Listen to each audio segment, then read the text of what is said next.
it was brought to our attention that we didn't give anyone a reason to care who we are. Or about your opinion. Or about our opinions. So we've just become, I guess, like ethereal floating opinions. Mm-hmm. Yeah. That flow through the airwaves into people's heads, and they may or may not connect. Armchair experts, essentially, right? Yeah, you could say that. Yeah. And it's difficult in a podcast too because you don't get to see what someone looks like, and it's easy to like put identity in past and like make a character of someone by seeing what they look like. And when you're just a voice, you don't really get that so much. Yeah. We're like a neighborhood band that's only been playing mom basements. Should we describe ourselves in great detail? Let's go for it. Yeah. I think you guys should just like start from the beginning. So where are you from? Wait, should we also introduce you? Oh. This is Megan. Because real quick, I just like the idea of we're explaining who we are, and then there's just a new person in the podcast. The problem is that we don't have enough background, yet we're introducing another person who's not going to get any background. Let's just, each time that we tell more about ourselves, let's bring another person in the podcast and not mention who they are. Should we just every episode add another person to the podcast? Yeah. Just this random voice. And it'll eventually become a congregation. I got that one. Reference to another thing we're not going to explain. Okay. So we have the person that brought this idea to our attention is here with us to we can call her our resident hater. and she's to mediate the conversation some by asking us a series of questions and then also source some people that she knows their questions that they have. Listeners, your guys' listeners. We got have listener questions. additional questions. That's really exciting. That they Yeah, would we like have listeners answered. That's really exciting. That's really nice. I have hard nipples. There is a question about nipples. Okay. Let's dive in. No. Yeah, I guess just like maybe we'll do like a cliff notes of how we got to where we are individually. Because in the first episode we talked about how we met. Barely, but yeah. But there wasn't really anything before about like, hey, this is who I am as a human being. We gave like a log line for the beginning of a sitcom, and they're like, it's just two guys that met in a house on two different floors, and now they're talking about things. Really That was the serious long things. line. That's the problem. it It's is very very serious things, and I have no idea who either of you are. Right. Does it like it's kind of like does it diminish it though? Like when you submit a resume for like a really serious thing, you don't put a picture and like you just say like, I guess you just say that's what your skills are. Yeah. I guess that's like I need what to know you're your saying. skills. Like tell me your credentials. I want to know your credentials and your credential. Yeah. All right, so I am Aiden. I was born in New Jersey to two parents who were both primarily in education. So my father was a theology professor for most of his life and has a doctorate degree. So my relationship with my dad growing up was a slow release of understanding what he was saying. Like he would always talk to me like one of his college students about like philosophical and theological topics and concepts.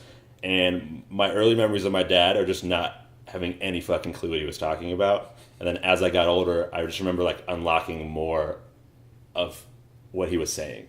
So that's sort of how I sort of taught me to think in a way. It's like learning to snowboard and someone puts you on a black diamond and you just figure it out by like tumbling down the hill enough times to where you're like, oh shit, that's how I stopped tumbling. So I've always just been fascinated in large concepts because it was being hammered. It was sort of like the context that I grew up in like a haze of large concepts that I slowly understood more and more over time. After I graduated school, I crowdfunded a web series where me and a friend went to Asia and recorded a web series there, put together a bunch of episodes. It's called Wonder Junkies. And that was my first sort of like big dive into a creative endeavor.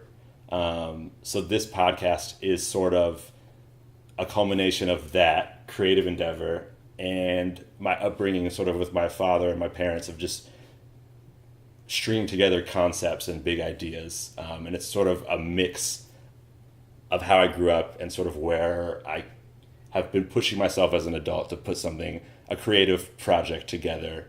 So it's sort of an amalgamation of my entire life, really. Well, and you've been wanting to put a podcast together for a while. Yeah. It was just trying to find what you wanted to podcast about, right? Yeah, that's true. Well, and I'm very much a motivated by others person. So like I've always considered myself more of an editor than a creator.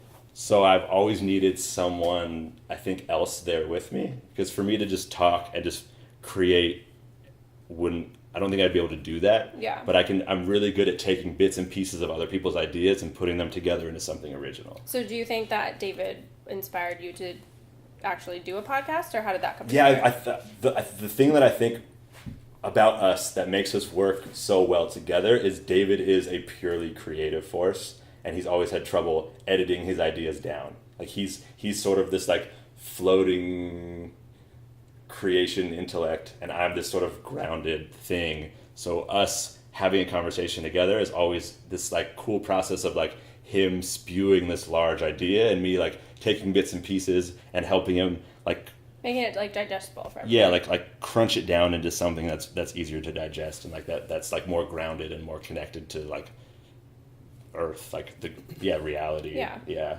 And I think so he's sort of this creative force that has trouble condensing and editing, and I've always seen myself as this really great editing force. It's not I can create, but I can't just like go. Yeah. So we make this really symbiotic relationship of like creation and then like chipping away all the rock to find like the gems. Yeah. So, David, would you ever have thought that you would have created a podcast? Or been a part of it? No, probably not in that. The conversations through my life experience, the conversations that I've had with people that have like accelerated growth in me or have been a part of my life in a way that I actually remember and pay attention to, or were kept very private, and that was intentional. And I think that some of that was paranoia. I think some of it also was an inherent self-doubt and viewing what I have to say in terms of being a creator as being worth sharing, which I think is like an inherent thing that people No, feel. that's like a very common thing for creatives, right? It's also interesting because I'm the exact opposite of that. Mm-hmm. I've always had this like naive like dive head first and like not question it, and like so that's total. It's like the parallel, the opposite end of the spectrum. Totally. Yeah. And that's kind of interesting because like I guess in all the ways that we are creative and put ourselves out there, we do in opposite ways. Okay. Yeah, well, I mean, I think that, and I might have mentioned it before, but the way in which you and I are opposite is complementary. Yes. And in a way, we've talked about this recently too. I don't think that an editor can like successfully exist in terms of the things that he makes or he works on unless he has a creator. And I think there's a certain degree where I myself tried to push forward the editor or the breadth as opposed to the heavy depth of concept, and by trying to do that I like would find these, it was kind of soul grating, like it was soul grating to have the experience of kind of trying to like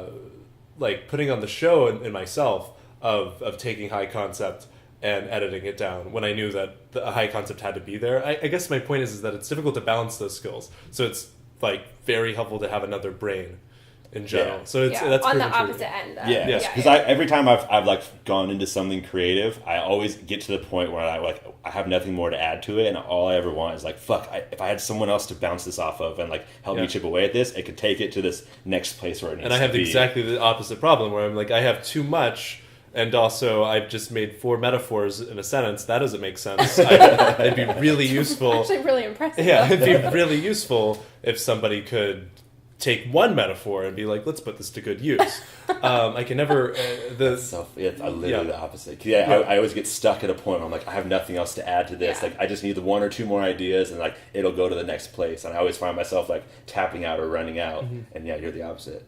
That's fascinating. Plus, I've needed an editor to actually, like, and not even just in terms of writing when I use the word publishing, but publishing your material, whether it be spoken or written, a spoken podcast written on the page, or even like different programs I've written or something, like being able to be okay like, putting that to use and putting my name under it, or like right now I'm ghostwriting, and right now when I ghostwrite, I mean, that's a really great example of just not feeling comfortable with the idea of my work being edited under my name. It's complete. It's having something that is complete in my name, and then I'm saying that I'm the one that's polished it. And if I'm the one who's polished it, that means that I have said it is in my decision that this has gone out.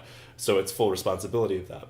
Do you think you would have been able to like consistently do this without me? Like, do you have an issue where like there's so much that it's hard for you to stick through one thing because you want to go to the next thing, go to the next thing, go to the next thing, or like do it all at once? I think it would have become an Adult Swim program, and that it would have made a lot of sense to me for the first 30 minutes, and then I would try doing skits, and then like I was like, I'm going to do a skit to describe a parable, to describe how important it is that you spend your money wisely. And by the end of that, you don't even know what you're talking about. And then it just why spending your money wisely is even important anymore. And then I'm wearing a wig, but no one can see it. So yeah. Okay, so Aiden has mentioned before, David, that you are a quote unquote boy genius. I think that's pushing it, but I think that, and I know that it's meant. I think you're going to be too humble to even respond to this. Yeah. Okay, so that's fine. So where would Aiden get that from? Like, what are the things that Aiden has seen? Why? Okay, can you phrase why I think you'd be a boy genius? Yes. I think two reasons, and probably in this order. One, I'm able to, more than some of the people he's probably talked to in the past, work through metacognition, and then use that to help him gain insight in himself. And then if that proves to be evidence for him that he's improving, then that probably points to the younger person he's talking to has something that's worth listening to and that's benefiting him.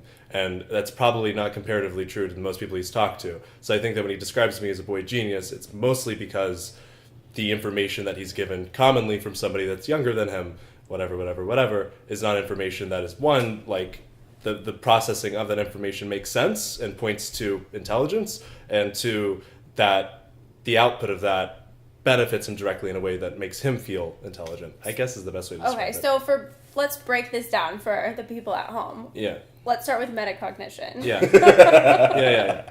So have you worked in that? Did you study that? Well, what is that? Metacognition is...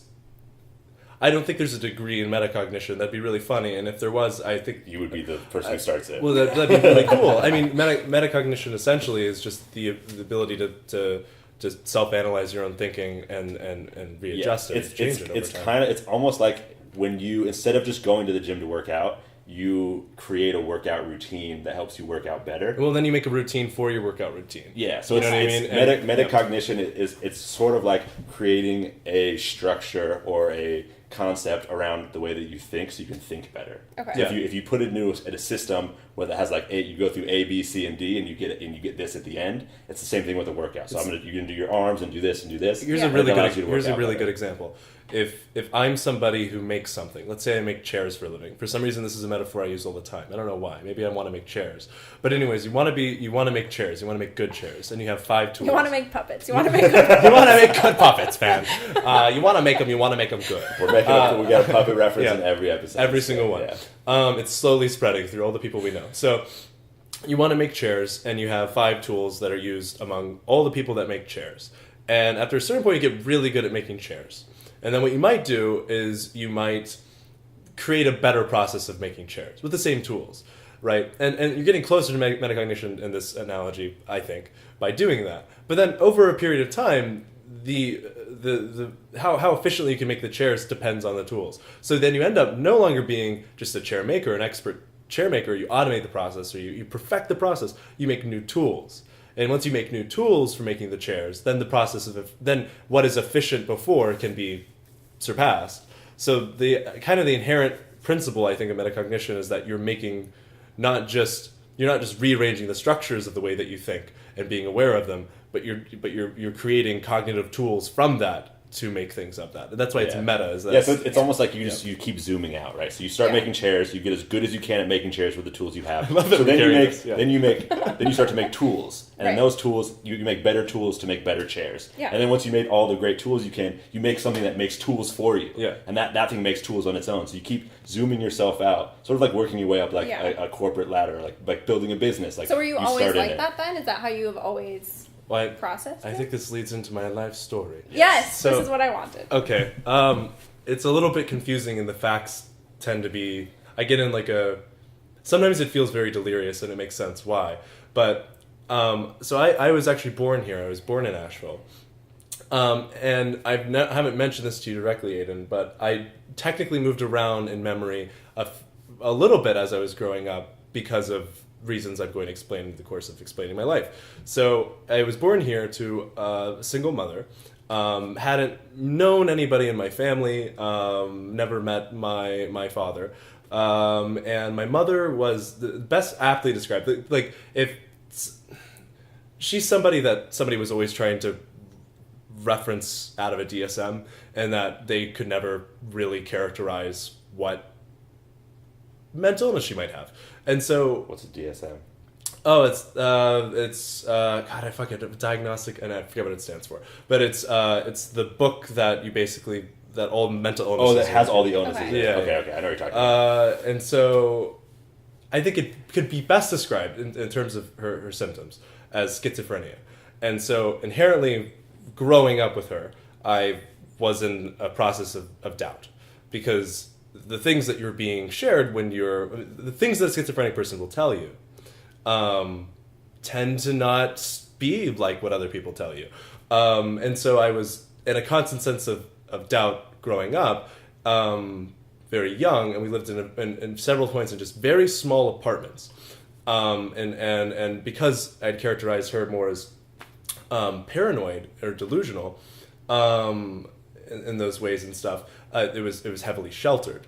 And so I was stuck in a small room without much with somebody who was their reality was very flexible, and I was forced by circumstance in my own way. I did go outside sometimes. I did feel sunlight. I wasn't a mole rat, but at times I pressed towards that. But I was kind of forced by circumstance to return into myself and doubt the things I was told.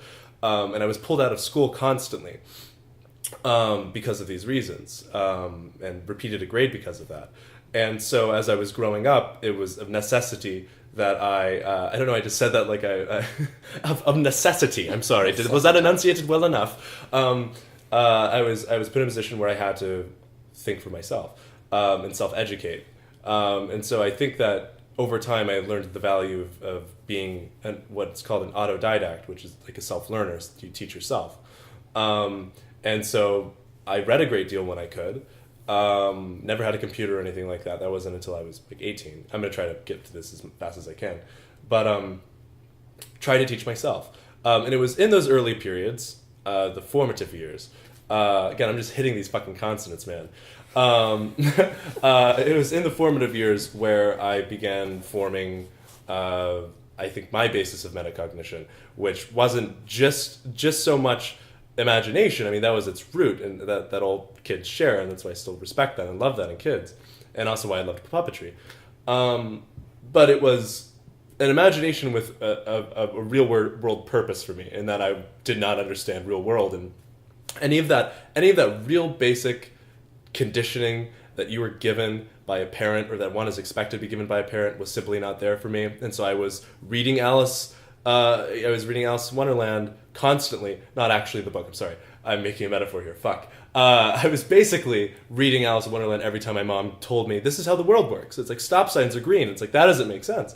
And she didn't actually tell me that, but you know. So anyways, growing through the formative years doing this, that's how I started to form my basis of metacognition. And then I met a man who I will call simply P. It was the first letter of his name. And he was a professor of theater at a college in Ohio, and was also a puppeteer. And when I met him, that's when I first had an experience of pedagogy or whatever, where you have a teacher-student relationship. But he treated me and taught to me as a peer. As I think that every teacher should to some extent. It'd be crazy if that was my dad, because he's from Ohio. Really? Yeah. Is he from Oberlin? No. Oh, okay. It'd be crazy. Wait, so though. did you go We to had the same college dad in teacher. Ohio then? No. Oh. So I'm still in North Carolina this time. Yeah, that man was just from Ohio. Yeah, Oh, okay. that man We're was from not in Ohio. Ohio yet. No. Okay. No. And I moved around bits and places stuff, but because of the experiences with my mom and stuff, where we would just go out. We would just, because we had to get away from the thing. Whatever that thing was, and it would change. So I met P, who was a former professor, and very professorial in that classic way. And he was actually Aiden's dad. I met Aiden's dad when I was 10 years old. But I met him when I was 8 years old, and we had long conversations for an extended period of time. And we crafted things together. We made puppets together, and we explored things together. And that was the first time I watched film together with somebody, and learned that film was a really great example of outward visualization, and that you can store memories and visual things. And I learned a lot of really cool things through Pete. It's like a constant and a foundation. Yeah. And so I had my own basis of metacognition, then I improved it through Pete, I think, in a lot of his name's Pete. I improved it through him in a lot of ways. He's not even necessary to abbreviate. Yeah. No, I know. And that continued for a while, and then I continued to go to school here and stuff, and then I moved out of my mother's house when I was about 16, again out of necessity. Pete around that time was not a part of my life and had health issues for the latter periods of my life and stuff. So I went to school. I moved out of my mother's place. I was homeless for most of high school. Did the same thing I had to do for myself. Grew an ever-growing resistance to settling, to working normal things, to doing normal practices and stuff. And I mainly wrote through that period of time. And I wrote for a paper here, and I did freelance stuff, and worked a bunch of odd jobs. I worked on a vineyard, just as many things as I could. And when I made it out of high school, when I was about 18, close to graduation, because I had repeated a grade, I was going to graduate late. And I met a friend who I just want to keep his name out of it. We already mentioned it in the first episode, but I want to be respectful to him and his anonymity. But and that was the first time I ever used a computer, really. And I discovered that I loved. That's just after high school. No, this is 18. I'm still in high school, okay. Finishing high school, and I discovered that I had an aptitude for using computers, and that I really enjoyed using computers, and that a computer was the best external representation of that process of building your mind, and that you from hardware to software, from back end to front end, you get to build these things structurally, and then you get to see the actual results of the thing that you built. And it was also nice to have something that spoke so literally to you, and that when you're learning how to use a computer, when you begin to program and stuff, the very basics of coding just requires you writing instructions, and that being translated to whatever machine language or whatever it is that you're writing in, and then the computer understands it, and then it gives you a very logical, literal response. I liked that process, but I really ended up loving theory and really loved the idea of automation, and basically began coding and programming and stuff, and then took that skill further and further. Did freelance stuff, worked with this person, did my travels throughout the country, raised this skill a lot, rediscovered that sense of the creative thing I had to, that I was kind of losing a little bit by going the very logical path, and then decided that it'd be really good to have, wow, this is long-winded, it'd be really good. Surprise. Yeah, fuck, I know, right? But it'd be good to have both the heavy logic and the creativity, and to balance those two. So most recently, from my last, I guess you could call it a journey, it was a journey. I came back here to Asheville, reconvened with Aiden. If I can even get into the part how we met, I think it's covered in the first episode. Yeah, it's okay. And then Aiden and I got to talking and got to processing, and I moved on a little bit from that person that I knew. They're doing their own thing right now, and we decided to make a podcast. But not just so quickly. I mean, it wasn't just like, let's make a podcast.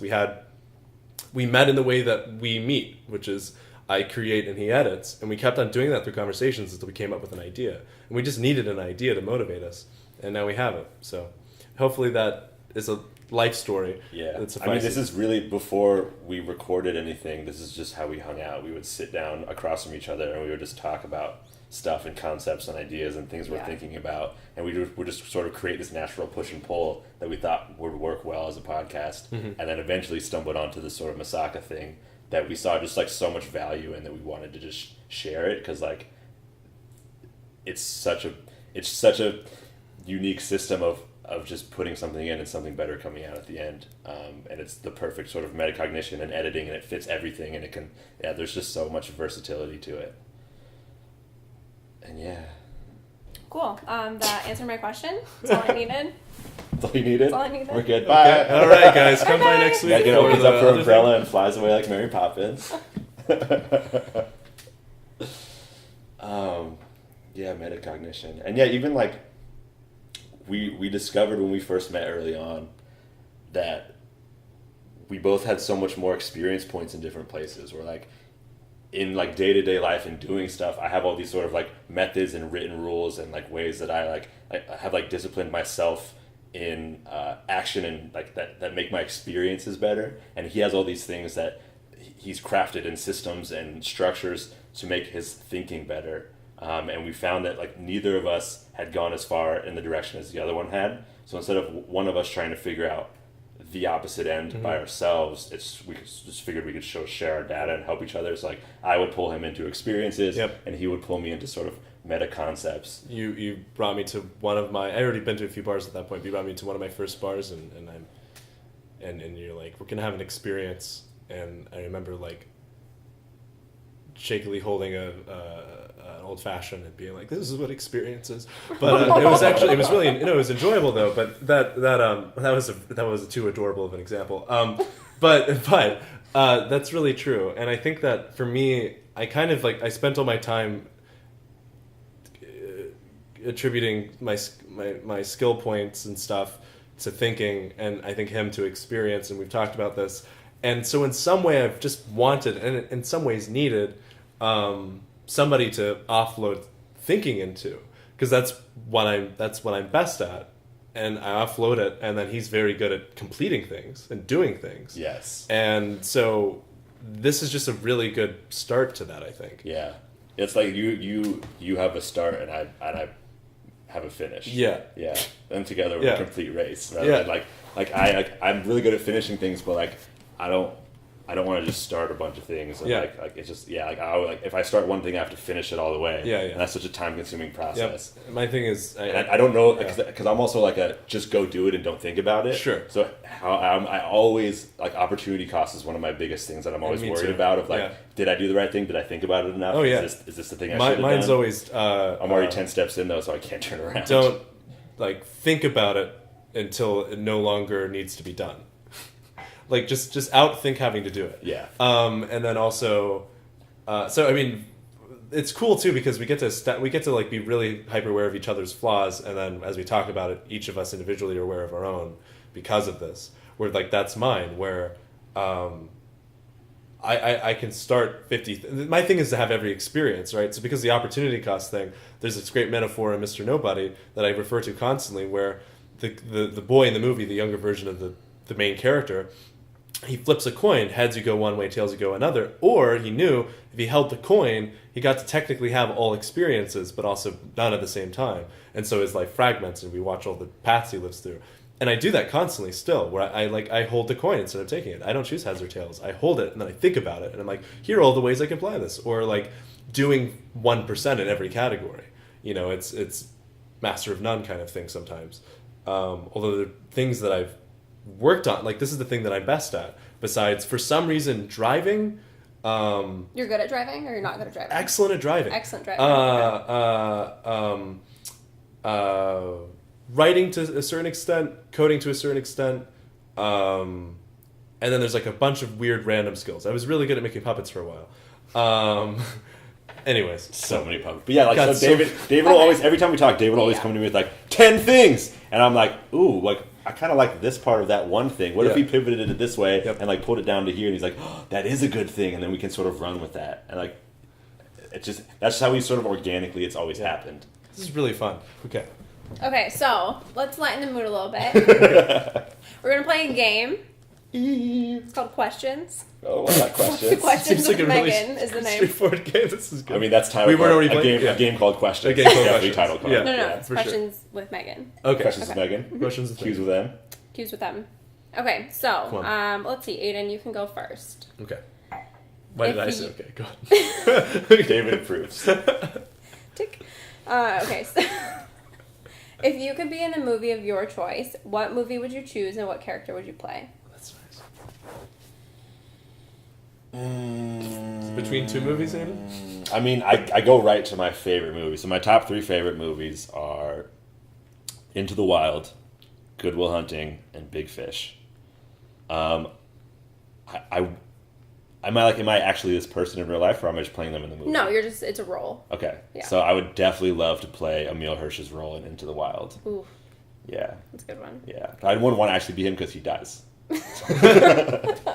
David? Okay. So, okay. Was favorite movie a part of it too, or was it just... No, just if you could be Any a character character. in a movie, which movie, what character? Okay. So, like, basically, you don't have to be a main character. It's opening it up. Okay. Human character in a movie would probably be... I like that you break it up. Yeah, because there's two. There's I'd like to be Seabiscuit. I'd like to be Wilbur. Okay. Charlotte from Charlotte's Web. Human Okay. character in a movie. Okay. Shit, that's really difficult. I like a lot of characters for different reasons. Like, because I could tell you Vincent Vega from Pulp Fiction because I think he's slick and I kind of like that, and that's a fun archetype to play out of. I could see you as like wanting to be a slick type, you know? Yeah, Just slippery, just that almost. slick type that comes in real cool with the shades on. I'd say, okay, let's just do for fun. How many movies have already gone through your head? Okay. Whatever Bruce Willis's character's name is from Pulp Fiction, because I like his character and his backstory. Plus, okay, or any role of Christopher Walken's, and Dr. Manhattan from Watchmen. Yeah, Got it. Yeah, that's very much a metacognitive character. yeah, I know, it's perfect. That's a good Okay. question. Okay. That's what's funny is your chose like the most metacognitive character you could be, Yeah. and mine was the most experience and oriented For character sure. that exists also. Definitely. That is really cool. Okay, so Alicia in Las Vegas had 2 questions Hi, Alicia. for you. So the first question is, why do men have nipples? And the second question is, what is the meaning of life? Damn, those are very opposite ends of the spectrum questions. I don't know why men have nipples. They're fun to they're sensitive, so like there's something there. Well, so I'm thinking that Like okay, evolutionarily. because we're asking why men have nipples. That's making me think that we should answer this half serious, because it's why do men have why do mammals have nipples? I can tell you why mammals have Yeah. nipples. Men That's pretty specifically. straightforward. Why do men have nipples? So Yes. let's just talk about why men have nipples. First Let's off, talk about it. First off, they look really cool on dudes. You know, they could act as a coat rack. They could act at a very small and efficient coat rack. But only 2 look cool, though, because if you have 1 extra nipple, it instantly becomes not cool. You don't think like one right in the center would be kind of dope? Like No. as long as they're Like as a long as third they're nipple? symmetrical. You don't Have think you so? seen You don't pictures think of a so? third nipple? But there's a difference between like a third nipple's unsymmetrical. But if you had like one like symmetrically right in the middle, No. wouldn't work. No. Is it just because it's not normal? Symmetry's It's just not normal. Is Yeah, symmetry that's not weird. cool enough? Okay, what about Oh, like, I'm the one asking the what questions about here. what about 15 nipples in the shape of the Star of David? Like it's like it's like a religious thing. That'd be mad Jewish, bro. Yeah, it'd be really Jewish. Okay, okay. Men have nipples because they have to have some extra thing to haze each other with sometimes. Well, I don't, it's almost like everyone Christmas. when we're all being born, we all start with the same sort of like Nipple. penis genitalia, and depending on what Penis chromosome, genitalia. depending on what chromosome you get, it turns into then either a penis or it goes up and then it's the vagina. Yeah. So you think that the nipples come first, and Yeah, then so the I think penis I comes think second? I think like that's whatever the primordial penis. Oh my god! Primordial pre-penis, whatever we that please- is, that can we then, please call that then it either primordial becomes like the pre-penis? clit in the vagina or then grows into a penis. Okay. The nipples are that, and then if you get the female genes, you then grow breasts Okay. from the nipples, and then with men they just stay as the nipples. So I think it's like the same thing as the pre-primordial penis that then either grows into the like clitoris Okay. vagina or penis. It's that with your boobies. Okay, you got that, Alicia? That's for you, Lush. That's for you, Lush. Okay, and meaning of life. I don't What's know. the meaning of life? Okay, do you want to go first? Because This is gonna take a while. Okay, you know what? No, I'm gonna say meaning of life, and you have to answer it within a minute and a half. Okay, I mean, I think the meaning of our lives as a species is to have babies, and keep the species going. I think the meaning of life subjectively. So you think that people who don't want to have babies aren't experiencing like the full meaning of No. life? So like that's back to subjective. So just Okay. us as a Okay. species, Alright, sure. our purpose is just to have more of us. Okay. Subjectively, I think the meaning of life is to grow through challenge. So to grow. Great. That's a good answer. Meaning comes from growth. Okay. This is really good. Okay, objective one, same one, but instead of it necessarily being generating offspring, which is the same thing as what I'm going to say, but the idea is to pass on information.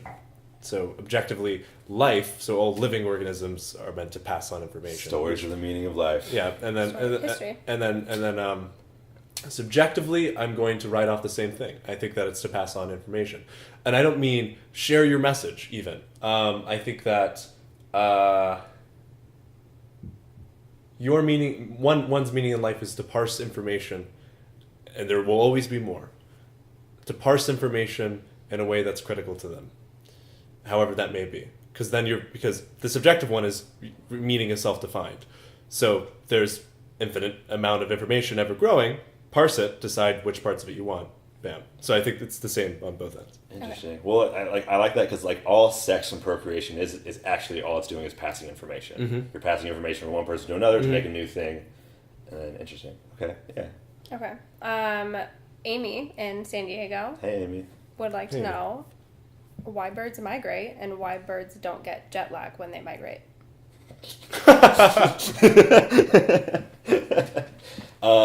Simply just because birds don't give a fuck. That's a great answer. Birds don't give a fuck about no jet lag. I kind of just want to leave it at that, but Yeah, I think we're done here. Birds don't give a fuck, Amy. Okay, let's see what else. Okay, if you were a type of alcohol, what type of alcohol would you be? Like, what type of alcohol this do is you good. think? Good question. Range of questions here. Yeah. I mean, my instinct, I go right to a bourbon.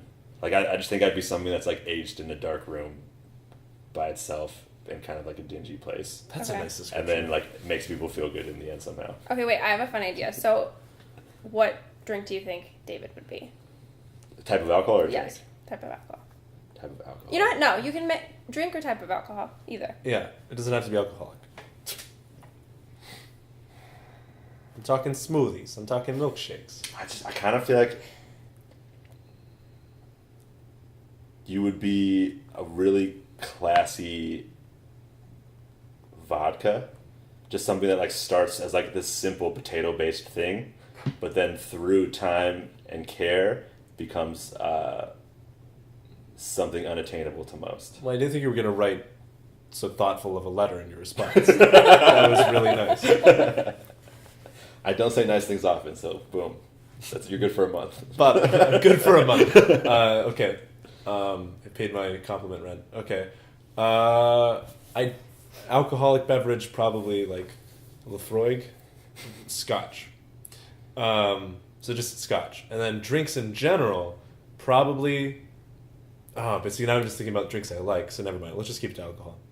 I can tell you, though, what drink I... Yeah, tell... Okay, Please share. okay, milkshake. But drink that I like, I mean, drink I'd be. Does it bring all the boys to the yard? Oh, yeah. Drink I'd be, besides that isn't alcohol. Probably, like...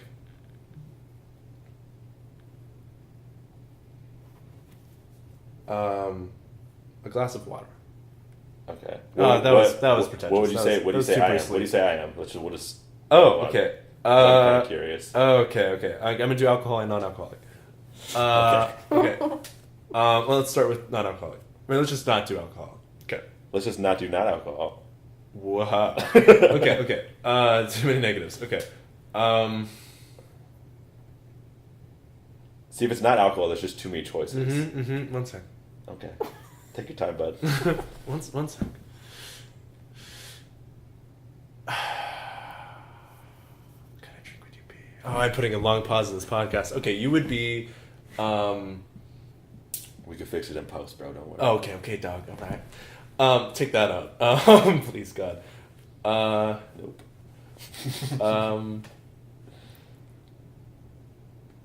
All right, next question. Well, no. Wait. Like, you're gonna think I'm this gonna start is weird. timing fucking all of these. You're gonna think this is weird, but pear juice. Pear juice. I like pears. I think pears are a very underrated fruit. Do you know why? I think pears are the Jay-Z of fruit. I think that was what I thought. Okay, Great. pear juice because, it was gonna be too sweet. Let's keep going. Okay. I just want to know the alcohol. I was That's all gonna I wanted this whole time. Okay, you would be a stout. Okay, wait, my turn. What would I be? What would you be? What You would I used to be? give your life story first, so people can care. Yeah. No. A daiquiri. Just kidding. Let's see. You'd be like a girly drink with a manly alcohol in it, Okay.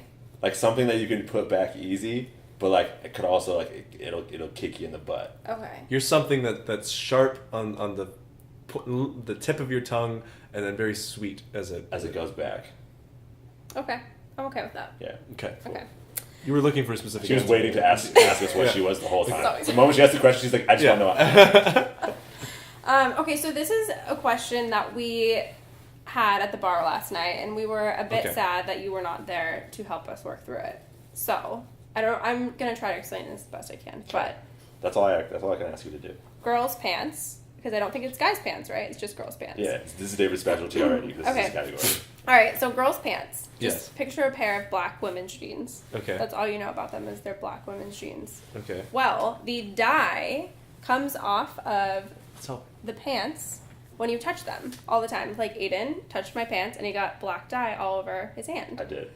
So our question is, or Aiden's question was, what color do they start with? Like, are they blue denim and then they dye them black? Or Because I'm imagining just like they're just like white.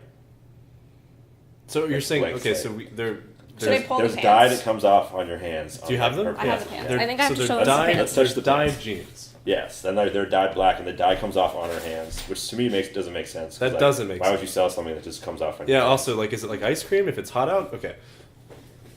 Okay. But what are they like before they're dyed? So these are the pants. Okay. Is the dye gonna come off on me? If you hope like so. rub your hand on there a lot. That's weird. Why? Maybe- They're maybe called taste Lucky them. You. Okay. Taste them. Oh, okay. It's Hershey chocolate. David's licking her pants now. I'm licking the pants. Just in the most unintimate zone. In a trench coat. Like, The most unintimate zone. the pocket of the The labels. belt buckle. Why would you go above the knee even if it's the most unintimate zone? Okay. You're right. I should have kept it to the bottom of the. Yeah. Okay. He's really inspecting these pants. He's putting them on. He's taking his pants off. Have you ever thought that the material itself is dyed black? You don't have a. That's really silly. Do you think they have a pair of black jeans that they dip in black goo? That's what they were telling me last night. They were saying like they're already black and they dye them more black. And I was like, that doesn't make no sense. Like, what do they look like before they're dyed? Okay, well, one, I don't think they begin as white jeans that they stain progressively. Why not? That doesn't make sense. So they're just regular jeans and they dye them black. But I feel like you'd be able to see the blue, like if the dye comes off. I don't know. This I mean, is the it's most from- unimportant thing we've ever tried to get to the bottom to. I'm so glad we're Bottom getting up, to the bottom yeah. of it. And here, we'll even shine some light. So you can, like, Yeah, let's put really- some light on it. Well, that's actually dark blue. That's not even black. For some reason, And I you can thought you would see- just know the answer. Yeah, there's one thing you should know about me, and I've not put a lot of effort into. Women's Fuck. pants. God damn it. Into thinking about how pants are dyed. Really Okay, so avoided we'll that. just leave this for now. We'll table it and then come back to it. Yeah, Okay, I we mean, can I do could that. look up the manufacturing process for Can Lucky you just call them for me? They're just Yeah, I'm Lucky gonna jeans. call They're Lucky- not called Lucky jeans. Could you? They're just- Lucky you. can you Are you just- going to call Lucky and I be kinda like, hey want you to guys, just do you guess. begin with Can white you just pants? guess what the manufacturing process of jeans is? Let me just guess the manufacturing process of jeans Yeah, is? like how if you're starting from nothing, how do you get a black pair of jeans? Okay, well, this is obviously a polyester blend or some other I mean, because of its stretch, okay, and then also if it's dyeable, then it's not going to be a different type of material, probably. So it's likely polyester and something else. I don't think that it's actually denim. It's not. I mean, they're not, are they? These aren't denim pants. So Those aren't actually even pants. okay, yeah. So these aren't even It's pants. been a hat the whole time. So yeah, I mean, you. I don't know, maybe there's some con in here. I don't know. You take natural materials, you get some synthetic materials. You fucking put So it. they start black though. They're just taking black material. But then how does that? No, they're not. It's not going to begin as black material. So you think that at some point it has been dyed? Yeah, I mean, there's like the threading process could be dyed, like the material itself could be dyed. This is everything you wanted, isn't it? Yes. God damn it. Okay. Anyways, we'll get back to this. I'm going to call Lucky Brand. Is it Lucky You? It's Lucky. Okay. No, it's Lucky. Okay. So we don't know what So color we they don't are know. before they're dyed. This is literally, this question was harder for us to answer than what is the meaning of life, Well, I know. which we answered instantly. So what I'll do is I'll look But up. what I'll look up do the black process. jeans look like before they're black? If anyone knows, we'll put out a bounty. Yeah, a bounty. A bounty. Yeah, it's a bounty on the knowledge that we need. Okay, so I'm gonna ask a couple more questions and then I'm gonna be done. Okay. So, what do you want to be when you grow up? This is just already assuming that we're not grown up. Is this what you're gonna do forever? What you're doing now? I don't know. I have no idea what I'm going to be doing forever. I want to be, when I grow up, free enough to not have to do one thing every day. I guess that's Okay. like That's super fine. super vague. Yeah. But I've always loved the idea of being able to eke out enough of an income or living doing something creative. Okay. Even though I've always considered myself an editor. So I don't know what that looks like. That's fine. But yeah, I never want to be too busy to be spontaneous. Okay. Yeah, that makes sense. Yeah. What's that, David? I want to replace all my processes that require me to like to. I want to automate all the things that I'm currently doing. All the I want to automate the processes that I have for making money and da da da da da da. Have to do nothing for society besides because all those things are automated, and then do my own thing and we'll focus on 5 projects. Okay. Both very freedom oriented. Yeah, Yeah. exactly. Yeah. Okay. This is my. What was the first thing you liked? What was the first thing you remember wanting to do? When I grew up. Yeah. Oh, that's good. Okay. I looked at the Jimi Hendrix poster on the wall and I said Jimi Hendrix, but that was not the answer. I did not want to be Jimi Hendrix when I grew up. Did you want to be Moonrise Kingdom? I wanted to be any poster. I just wanted to be a poster on a wall. I wanted to be someone else's imaginary friend. Whoa, there's a lot there. We could unpack that for an entire episode. Yeah, probably. But You wanted to be someone else's imaginary friend. Is that sir, yeah, a way to 100%. relinquish control? No, not even that. I would relate to more being something that someone else imagined, and to be, or like to be a real to be a real thing that they imagined, but to be theirs, to be their imaginary friend for life. Why not? Why wasn't it? Why do you think it wasn't like be your own imaginary friend? Why someone else's? Because I kind of related to myself as an imaginary friend. I didn't think of myself as a person that had one. That's true. And I knew that I would because I reside inside myself and don't necessarily want to reside outside of myself, and so it made more sense to be something that was made up. And so and then I knew that I wanted more than anything to be someone's truest companion, but in the way that a real imaginary friend could.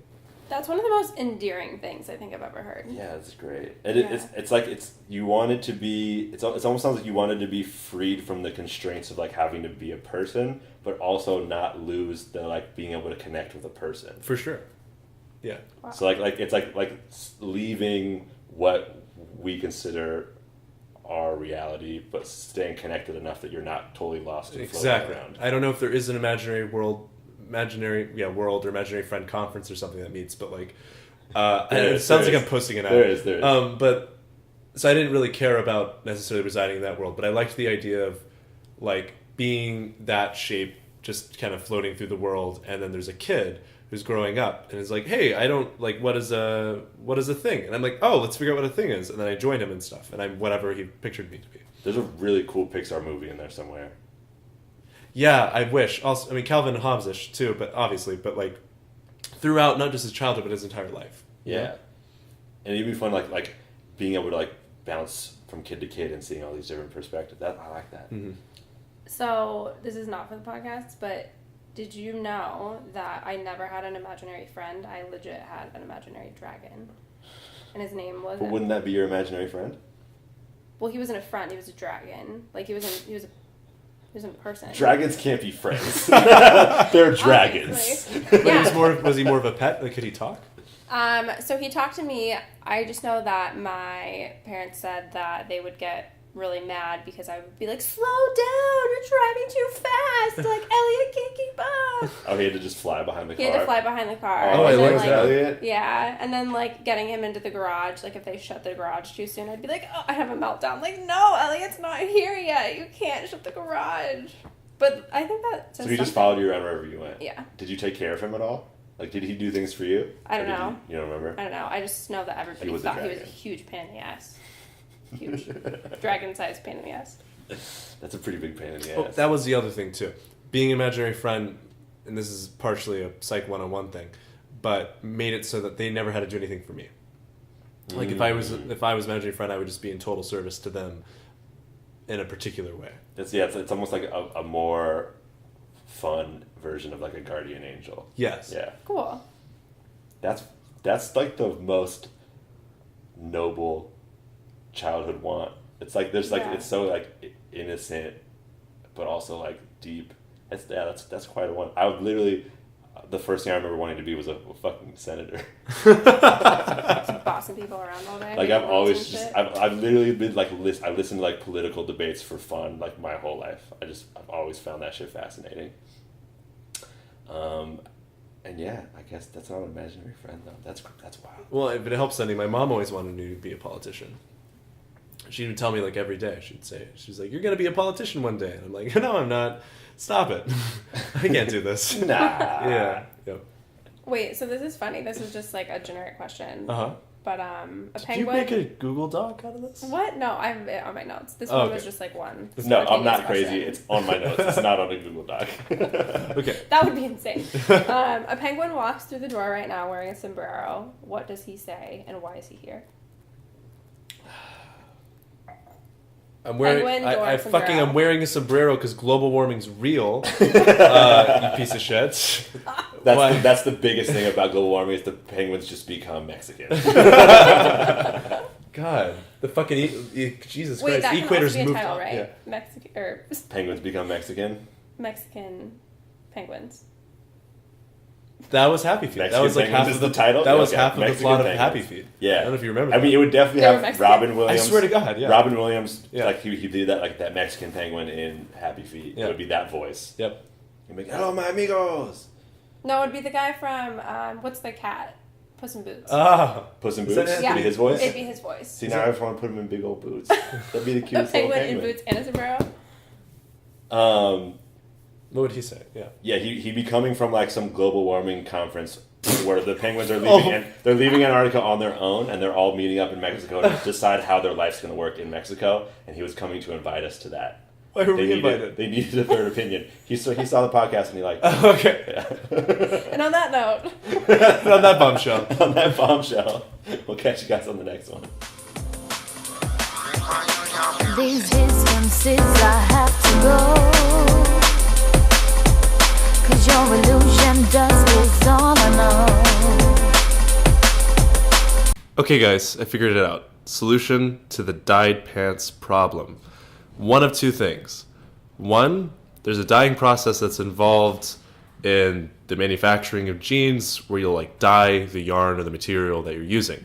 But using my dyeing pants detective skills, which is an obscured, left out tradition in the detective community, I have learned that the reason why dye came off of the pants is probably because the pants themselves, after being dyed once or the material being dyed and then having black jeans were boiled and set through another dyeing process, and during that sometimes the color will bleed off, and it typically starts white. I think that's the answer. See you guys next week. Red lines I cross as I move.